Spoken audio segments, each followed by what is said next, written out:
The spirit of innovation is deeply ingrained in America, and Google is helping Americans innovate in ways both big and small. From improving emergency response times to protecting against cyber attacks, local, state, and federal governments are innovating with Google AI. This is a new era of American innovation. Find out more at g.co/American innovation.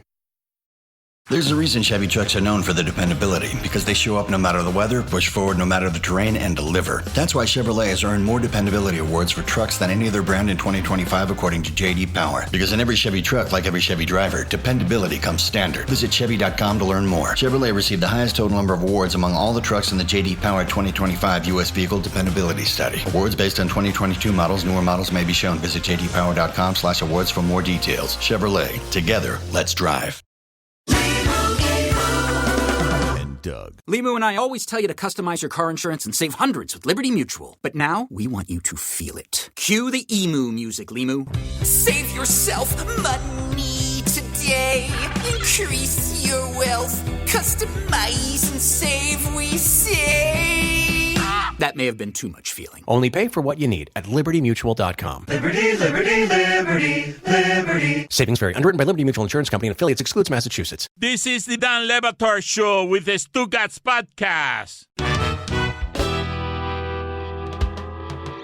Before we get to Brian Stelter to talk about Jimmy Kimmel, these are obviously really turbulent times all over America, and there is danger and chaos and violence everywhere. Mike, what is the breaking news now on what's happening with ICE and the state militia that we are weaponizing? Well, details are still going in, and we want to be responsible because I saw Chrissy Noem and J.D. Vance also went to Twitter probably a little too soon to send out a certain message. But there was a shooting at a Dallas ICE facility. 2 detainees at this facility are dead. 1 is injured. The suspect is dead. Still coming over the news cycle, but according to social media, these shots were fired from a nearby rooftop. There are things being weaponized and political conversations immediately happening after violence and death because the content mill is something that is fed too quickly before we even have a chance to process, never mind getting to mourning. But with Jeffrey Epstein and with Jimmy Kimmel, we have found at least 2 issues where it seems like most Americans are pretty close to united. And in the case of Kimmel, this feels like a situation where public outcry made Disney do something that Disney didn't want to do. So Brian Stelter is the former media correspondent for the New York Times and Vanity Fair. He's got 3 best-selling books, Top of the Morning, Hoax, and Network of Lies, and he's the current CNN media analyst. Brian, in your reporting, what is it that has happened over the last 4 days? Was it simply that everyone started canceling Hulu and Disney subscriptions? It's more complicated, but I do believe people dropping those subscriptions did make a difference. Let's start from the premise that Disney always wanted to bring Kimmel back on the show. It's not as if the executives who run Disney, like Bob Iger, the CEO, and his deputy Dana Walden, it's not like they're secret Trumpers who are big fans of MAGA media and want to turn ABC into Fox News. That is far from the case. All right, Bob Iger donates to Democrats. He thought about running for president against Trump. Dana Walden is known for being best buds with Kamala Harris. These executives not only love Jimmy Kimmel personally, they are also politically in, I would say, some sort of sync with Jimmy Kimmel. But they looked around, they react very quickly to pressure last week. And that's what they did, right? They reacted by pulling the show, and they wanted to find a path forward. It took them a few days, and I think the audience pressure, Dan, the consumer pressure, it did make a big difference, but they always wanted to bring the show back anyway. You're sure about that? Because the original reporting I saw on that, it seemed like people were saying that indefinite was likely to become he wasn't coming back. You're sure about that? Well, look, I was skeptical. I thought it was unlikely his show was going to be back on broadcast TV because I was thinking to myself, These station owners were not going to let it go back. They were too fearful of the Trump administration. They were too concerned about pressure from Trump and Brendan Carr. I think it is important. There was this groundswell of public concern, all these free speech groups, all these First Amendment experts, all of these random ordinary consumers, right? All these protesters outside Disneyland. It's never a good look for Disney when you have free speech protesters outside Disneyland. So, yeah, I think this story was unique in some ways amid all the other Trump controversies because it did create so much outrage and backlash. And yes, I do think that made a difference. We don't know for sure, right, what Disney was thinking. We don't know what the bottom line impact of the cancellations were.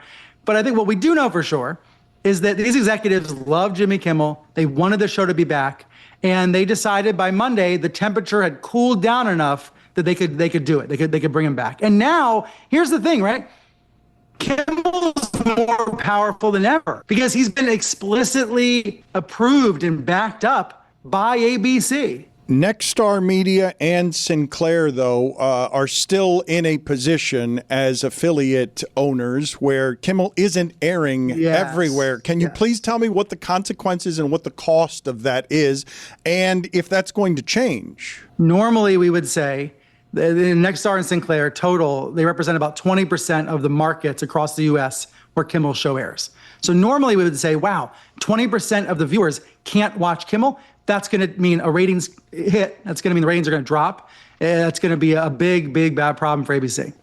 But not in this case, right? Because more than 20% of an additional audience poured in last night. I can say that without even seeing the ratings yet. Clearly, there's so much interest in this story that Kimmel and ABC are benefiting from a surge of viewer interest. So yes, in Seattle and Washington and in some smaller markets, people were not able to watch the show at 11:35.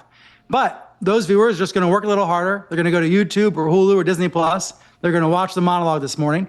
And you know that monologue is getting millions of views per hour on YouTube right now. It is already, by 8 a.m. Eastern, it was already Kimmel's most watched YouTube video of the year. Not surprisingly. Everybody wanted to hear what he was going to say. So Nexstar and Sinclair, they don't hold a lot of cards right now.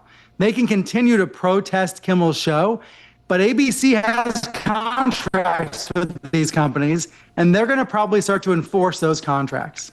Here is some of what it is that Kimmel said last night. He was emotional when talking during his monologue, an unusual monologue that was probably twice as long as it usually is. Let's play some of that sound for Brian and get his reaction. Yes. It was never my intention to make light of the murder of a young man.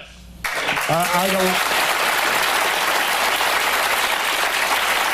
don't think there's anything funny about it. I posted a message on Instagram on the day he was killed, sending love to his family and asking for compassion, and I meant it, and I still do. Nor was it my intention to blame any specific group for the actions of what it was obviously a deeply disturbed individual.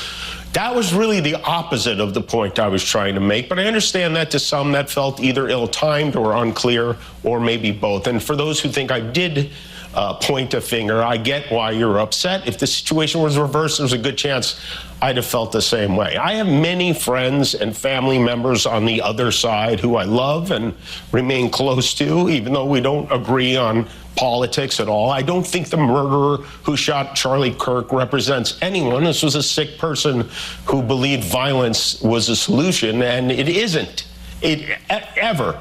Brian, what were your thoughts on his monologue last night? Number one, he's trying to say, I, Jimmy Kimmel, am not anti-Republican. I am not against you, conservative America.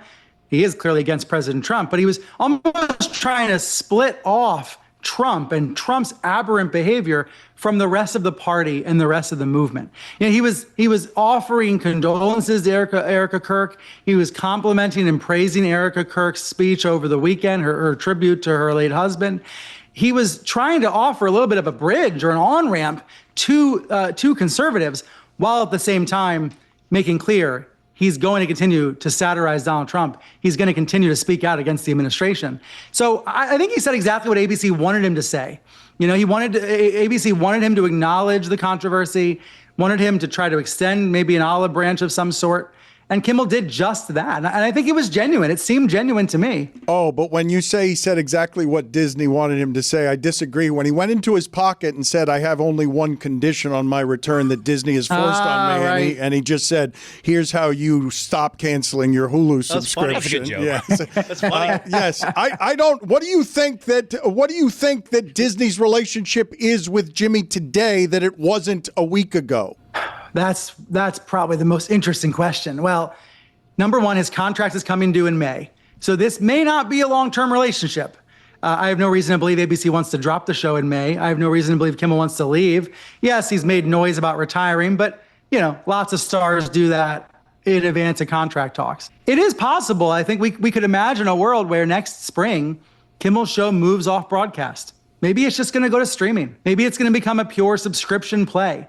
And maybe that's actually in the best interest of everybody involved. If the government is going to continue to wield its power to punish private companies, ABC might decide it is better to put the show onto streaming. But I think that was the decision they would make with Jimmy and not for Jimmy. You know what I mean? That would be a conversation. And that's a sad reflection of our times.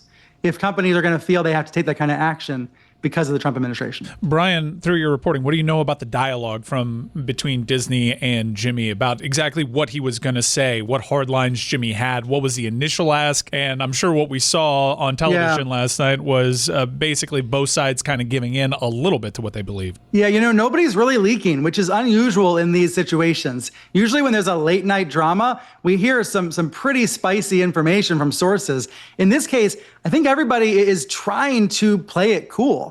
It was not in Kimmel's interest to go out there trying to burn ABC down, trying to leak against ABC. His camp, so to speak, has not been out there trying to push certain narratives. As far as I can tell, certainly my phone's not ringing, neither are other media reporters. So it is telling that this has not exploded, with background quotes and anonymous jabs back and forth. It is interesting, though, that ABC's statement, when they announced he was coming back, they referred to thoughtful conversations with Jimmy. And I think that's a euphemism for some pretty strong language that was used back and forth, right? Kimmel was clear on the air last night. He did not agree with ABC's decision to suspend the show. He did not want to be sidelined. So I imagine there were expletives at first, right? I imagine this was pretty heated at first. And then as the days went by, they were able to reach a compromise and find common ground. But look, that's notable, right? Sometimes these late night stories, they erupt. So think about Conan O'Brien and Jay Leno. Sometimes this stuff does get aired in public, and this time it hasn't. Maybe that's number one. These two camps really do like each other. But number two, Kimmel knows his power right now, doesn't he? He has this free speech platform, and he's making it about so much more than himself. He's telling his viewers, if they come for Jimmy Fallon next, you better speak out 10 times as loudly. He's telling his viewers, Trump's trying to destroy American journalism. He pointed to the Pentagon implementing new restrictions on journalists at the Pentagon. He is using his platform to make this about so much more than one late night show. You know what I mean? What's up, listeners? I don't know about you, but when I was a kid, I certainly dreamed big. I think when we were all kids, we dreamed big, whether we wanted to be astronauts, presidents. Personally, I wanted to be a pitcher for the then Florida Marlins. Now, we're dreaming of something else, like owning our own businesses. But let's be honest, launching it is total chaos. Websites and shipping, your cousin who wants to collab, it's a mess. That's where Shopify comes in. They power 10% of all e-commerce in the United States, from brands like Mattel to your aunt's candle shop. Can't design a site? Shopify's got ready-to-go templates. Need help writing copy or touching up pics? AI tools. Want customers? Built-in email and social tools. And if you get stuck, 24/7 support. Real, award-winning human beings. Turn those dreams into and give them the best shot at success with Shopify. Sign up for your $1 per month trial and start selling today at shopify.com/Batard. Go to shopify.com/Batard. Shopify.com/Batard. What does Zyn give you? Not just smoke-free nicotine satisfaction, but real freedom. Freedom to do what you love and choose your rewards. With Zyn Rewards, you can redeem points for premium tech, outdoor gear, and gift cards to your favorite retailers. Find your Zyn and keep finding rewards that fit your lifestyle at zyn.com/rewards. Warning, this product contains nicotine. Nicotine is an addictive chemical.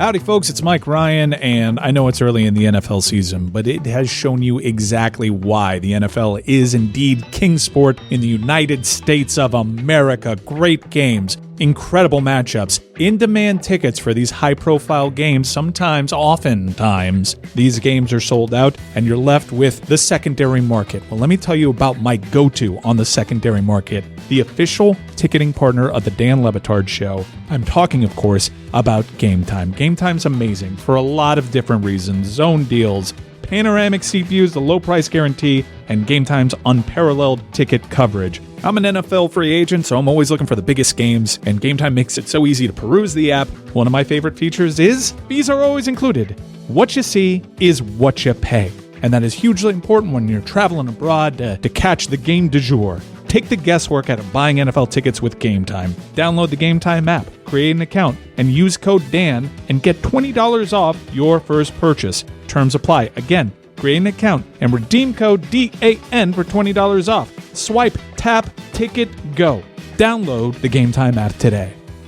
Dan Le Batard. What is the worst part of the life? Stugotz.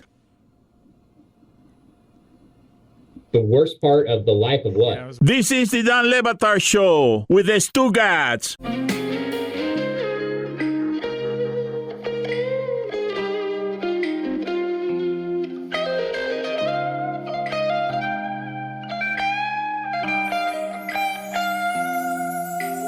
Do you have a lot of examples of anything that looks like Jimmy Kimmel's career, from the Man Show to this, where he has turned the monologue, like he's consistently doing healthcare monologues, like he has done politics in a way that Fallon can't do politics?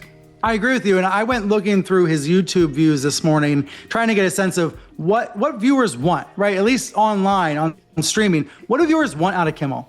And what I found was very clear.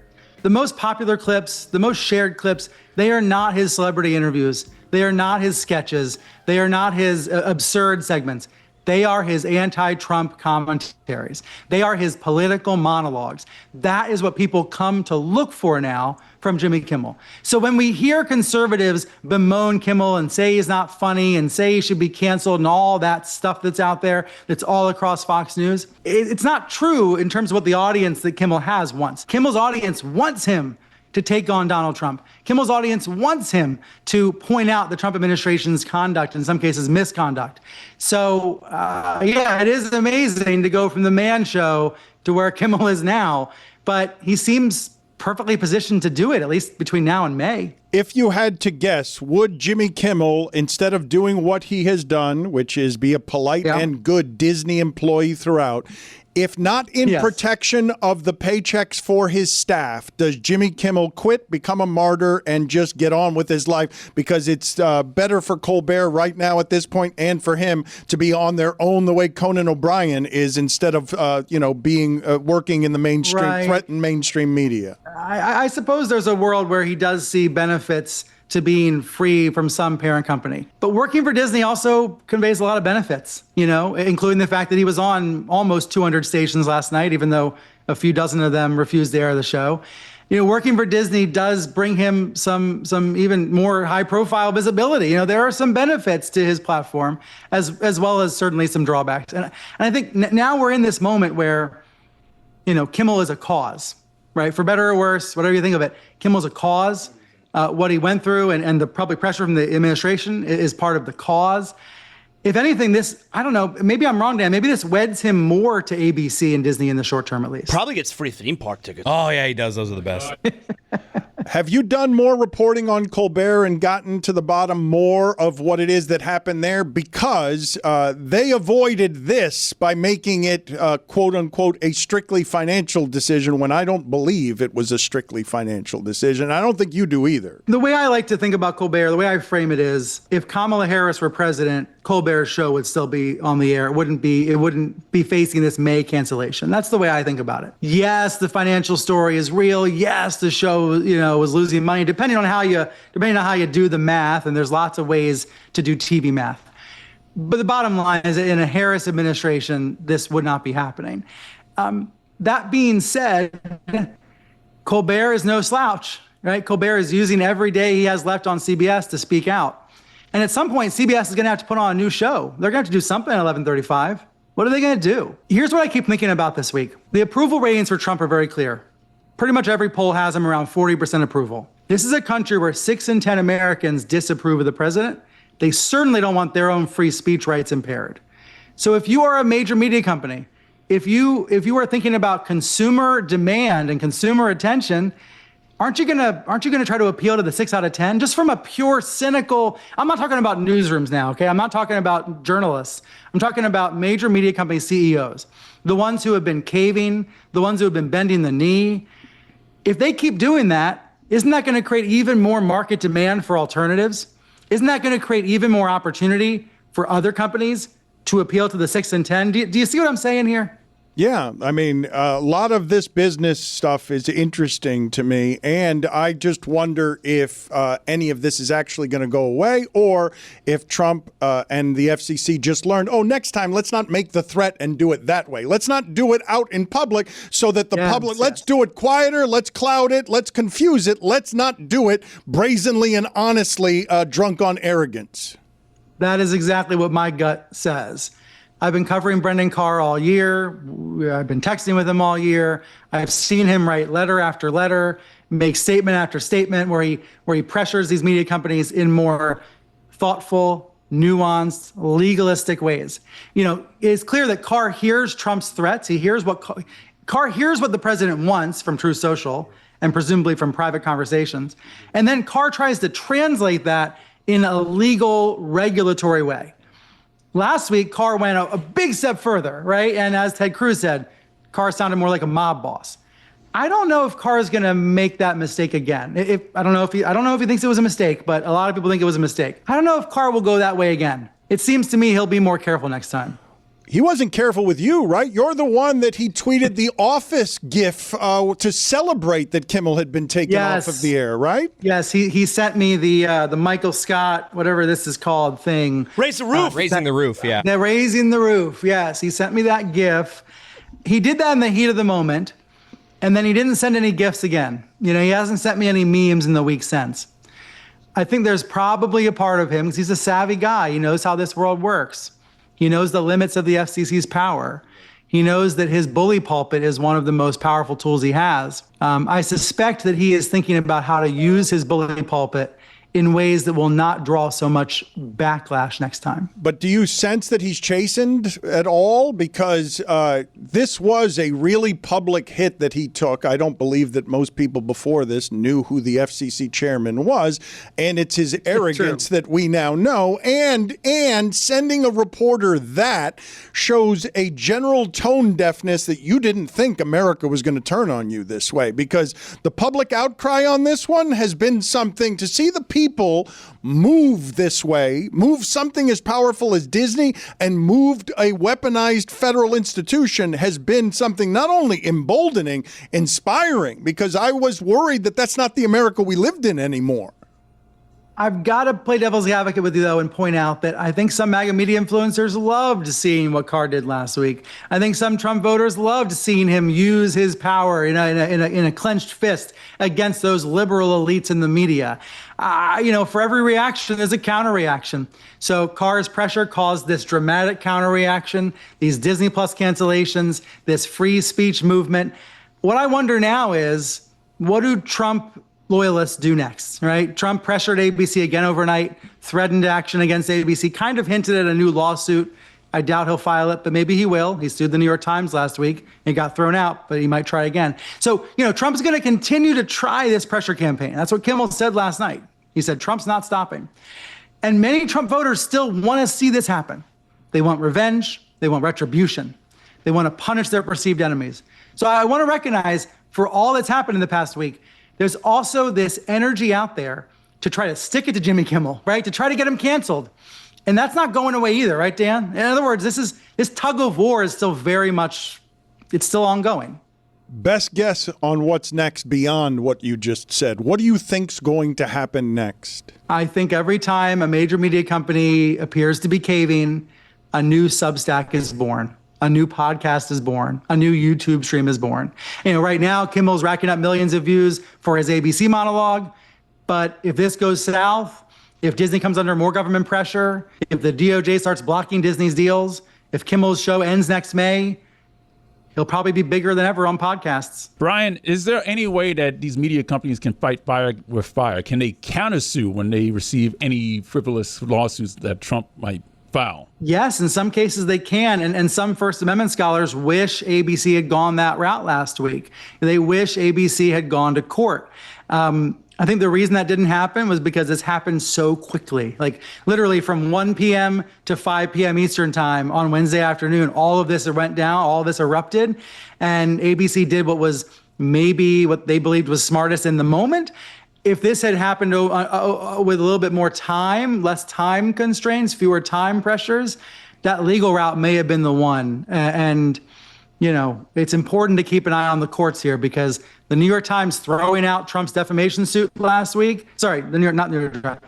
A Florida judge throwing out Trump's suit against the New York Times last week is an example of how the courts are the ultimate backstop here. You've covered the media for a long time. Give me the closest thing you've seen to something that looks or feels like any of this. I don't want to sound hyperbolic because America's a whole hell of a lot bigger and stronger than an Eastern European landlocked country like Hungary.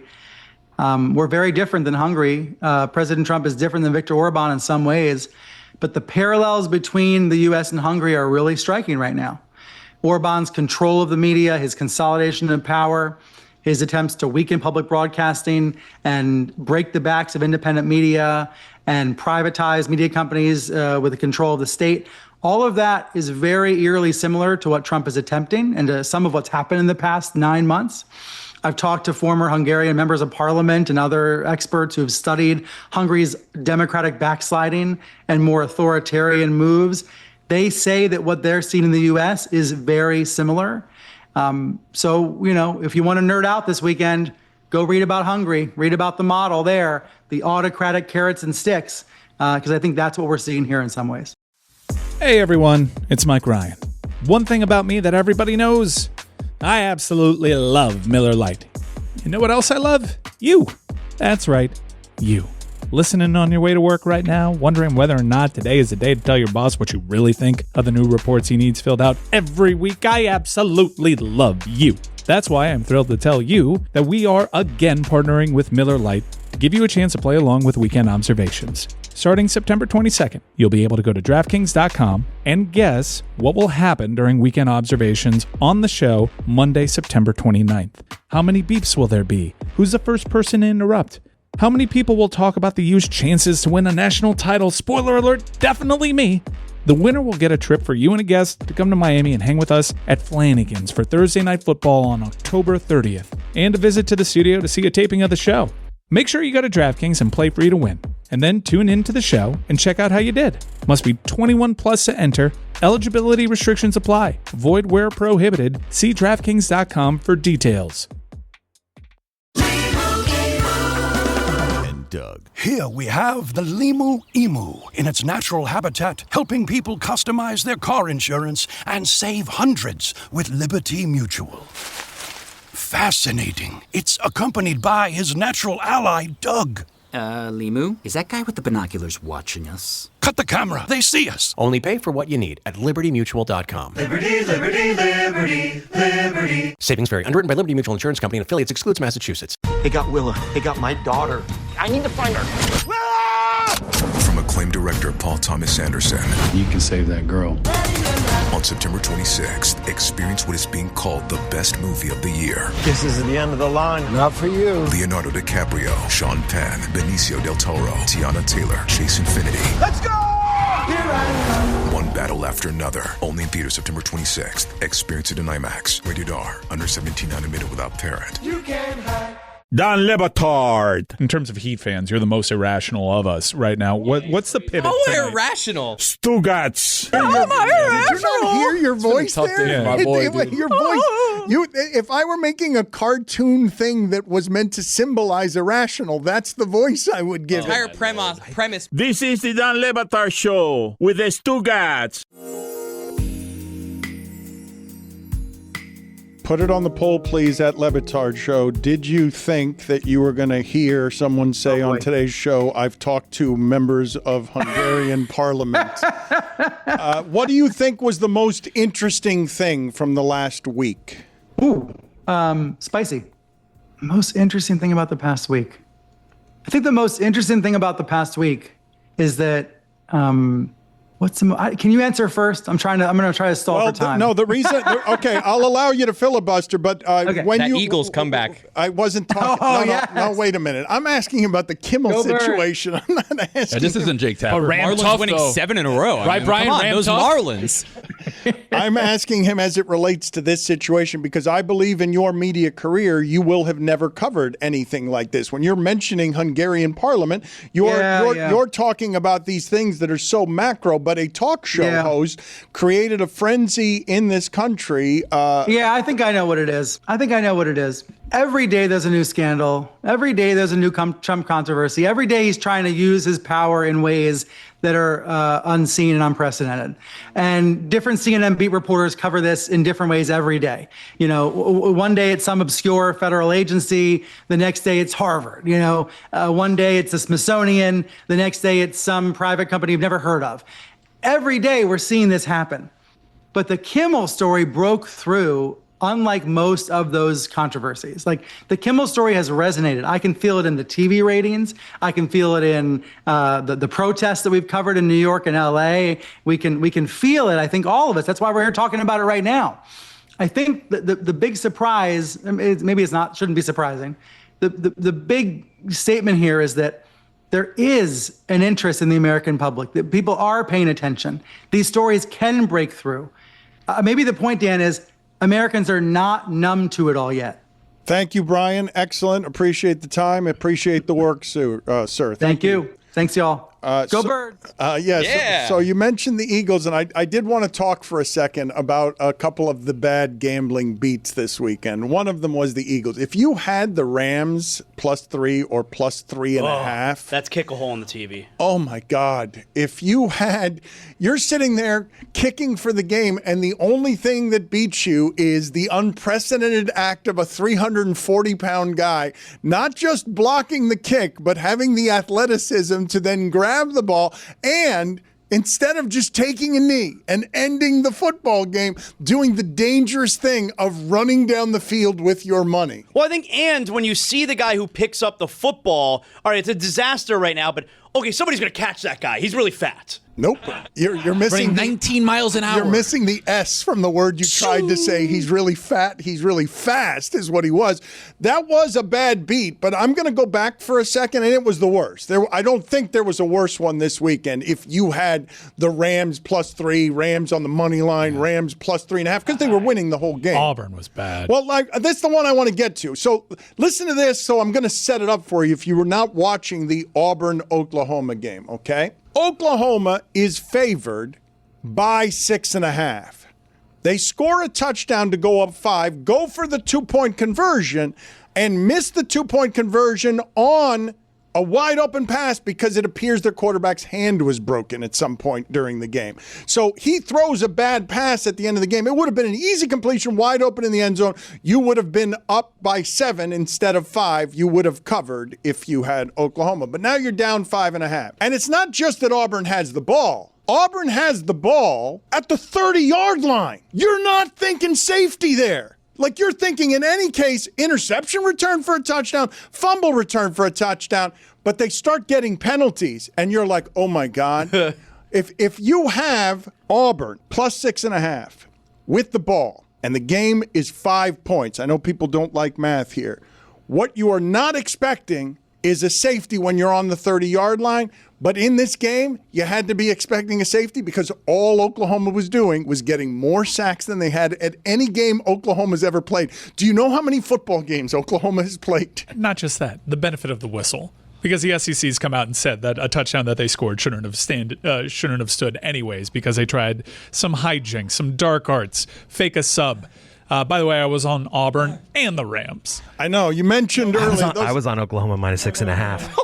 You don't deserve to win that. You shouldn't be breakdancing back there. Mike had those in parlays as well that got crushed. SGP with Kyron Williams, anytime touchdown, Puka Nacua over 6.5 catches. And to close it, everything else was Rams plus 3.5. So when Zaslow says it's kick a hole in your television time, just take me into your face, Mike, as it's not just that Auburn gets a safety there and it becomes a 7-point loss.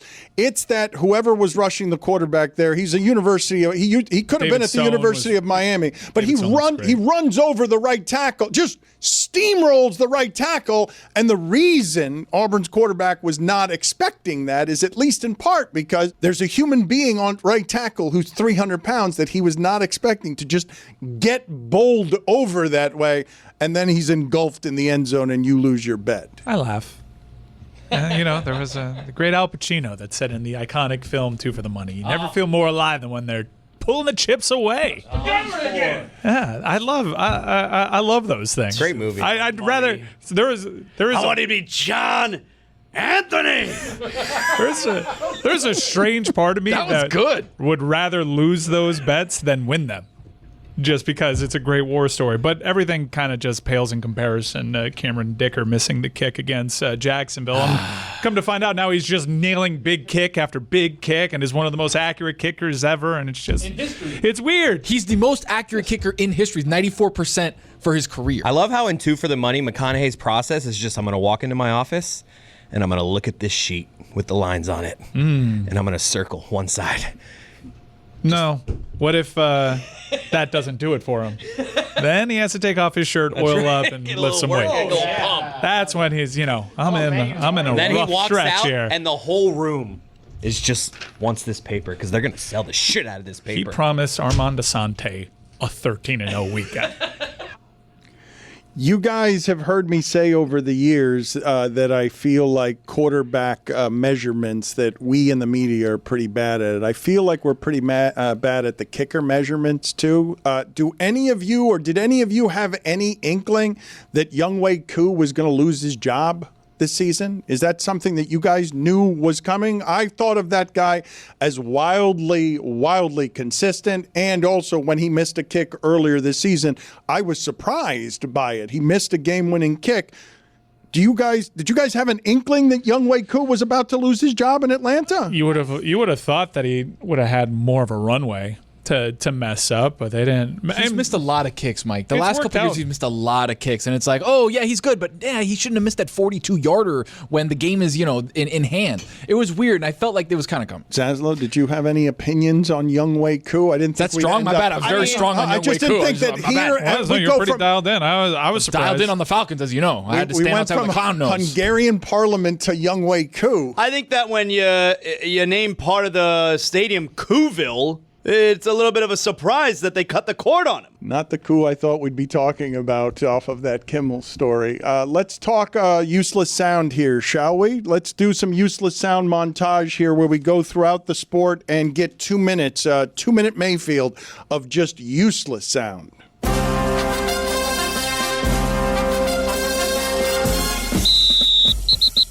Man, it's great to win in the National Football League. Great to play at home in front of our fans. They're unique, and we love them. Good win to get, in particular, when you haven't had one. I'll always remember this win. And we don't need to learn a football game to know that turnovers are very hard to overcome. It feels like we lost the game. I threw it right to the guy, so it wasn't like he made a good play. I mean, good for him. He caught it. Awesome. Can't let the Eagles beat us twice. We spent a lot of time on our ball search culture. Yeah, we had to have a drive there. So, guys made some plays. For our group, we talk about we don't care how we get on the field. We don't care the situation. We got to find a way to get off the field. They had a good plan today. The grit, the mental toughness of our football team was on display. I'd rather be 2-1 than 1-2. The Bears are the Bears. We have played 3 out of 17. But there's no flinch really out of that group. Our guys didn't blink. Again, saying it doesn't make it so. Frustration that turns to focus. I would say that I'm very focused and motivated to continue eliminating things that cost us games. It was a screen that I hadn't really run before, and I was like, Christian, what is this again? So he reminded me, and he's like, I was like, oh yeah, I got you. So that was bad by me. I got to know exactly what it is. Offensively, he's got some good things going. He's got Wilson there, which is a plus. The flea flicker, we're right there, and it's like, whatever. It's a tough job to do when there's someone in your face. We need everybody needs to do better. This game is the margin between winning and losing is so small. If you don't take care of business, you don't play well, then you're not going to win. Guys were connected against a high-strain team, which leads to some extra yardage. Give Brian an opportunity, man. He's got great personality for this sport and for you people here. There's a lot of things that took part in that game. We lost that game as a team. We took the lead as a team, and we're going to, these are the chances to be able to lean in and see what you're really about. Well, I like Michael and enjoy his family. Like I said, I've sat at ball games with him apart from the Cowboys. So, as a matter of fact, I watched the whole first half of our last preseason game with his mom. And we sat there and watched the whole up in the suite together. Listen, he's an emotional guy. He's Irish. Who was the maniacal giggler? What was the that? one and only, keeping San Francisco afloat, Dano. With the ripped jersey. That was Mac Jones. That was 3-0. That was 3-0 Mac Jones. He also didn't know the play. He had to ask Christian. Roy, find for me isolated, please, what I believe if I played secret audio from somebody who had been administered into a facility where they had lost their sanity, and what they would sound like if I just had secret audio of somebody who had officially lost their mind. He's laughing at the fact that he threw an interception to a defender who didn't have to do much of anything to intercept the ball. You can't win with that. That's Bimmel, undefeated. But big picture, you can't win with that. What does the Bears are the Bears mean? Like, what does that mean? Like, I don't know what he means by that. The Bears, of course, the Bears are the Bears, but I know what it used to mean in the '80s. I don't know what it means today. Also, Cam Hayward has learned from his coach, talking about getting off the field. I'm trying to know what ball search culture is. What is a high-strain team? Yeah. The Dolphins. I like some of the terminology used throughout this sport. I was listening to a game on satellite radio this weekend when I was just driving, and a running back broke out into the open field, and the announcer just yelled, "He's a flight risk!" It's a good call. It is. It was a good call. Who was on the call there, Dan? Who was it? I don't know. We got to find that guy. That guy knows what he's doing. Why were you driving during football? Come on. Farmer's Market, Dan? You're married, dude. Yeah. You're so My married. favorite part of this show so far Apple today was it picking, just Dan? dawning on you that you're married. Aaron's. Let's go to the pumpkin patch, Dan. Oh, it's fall. It's fall. You guys don't drive during college football at any point on a Saturday? You guys don't leave the television at any point on a Saturday? I did. If I do, I'm not happy. We know Roy does. Roy doesn't watch football. I mean, no, I'm locked in on the game. Unless I got a kid's party I got to go to or something. That's what I had to do. This couch right here, this is where I live all day. Please keep playing Mac Jones. Again, this is him talking about throwing an interception where a defender didn't have to do anything because Mac Jones just realized that he threw the ball to a defender who didn't have to do anything to intercept it. That's me if the Marlins make the playoffs. Hey everyone, it's Mike Ryan. One thing about me that everybody knows, I absolutely love Miller Lite. You know what else I love? You. That's right, you. Listening on your way to work right now, wondering whether or not today is the day to tell your boss what you really think of the new reports he needs filled out every week. I absolutely love you. That's why I'm thrilled to tell you that we are again partnering with Miller Lite to give you a chance to play along with Weekend Observations. Starting September 22nd, you'll be able to go to DraftKings.com and guess what will happen during weekend observations on the show Monday, September 29th. How many beeps will there be? Who's the first person to interrupt? How many people will talk about the U's chances to win a national title? Spoiler alert, definitely me. The winner will get a trip for you and a guest to come to Miami and hang with us at Flanagan's for Thursday Night Football on October 30th, and a visit to the studio to see a taping of the show. Make sure you go to DraftKings and play free to win, and then tune in to the show and check out how you did. Must be 21 plus to enter. Eligibility restrictions apply. Void where prohibited. See DraftKings.com for details.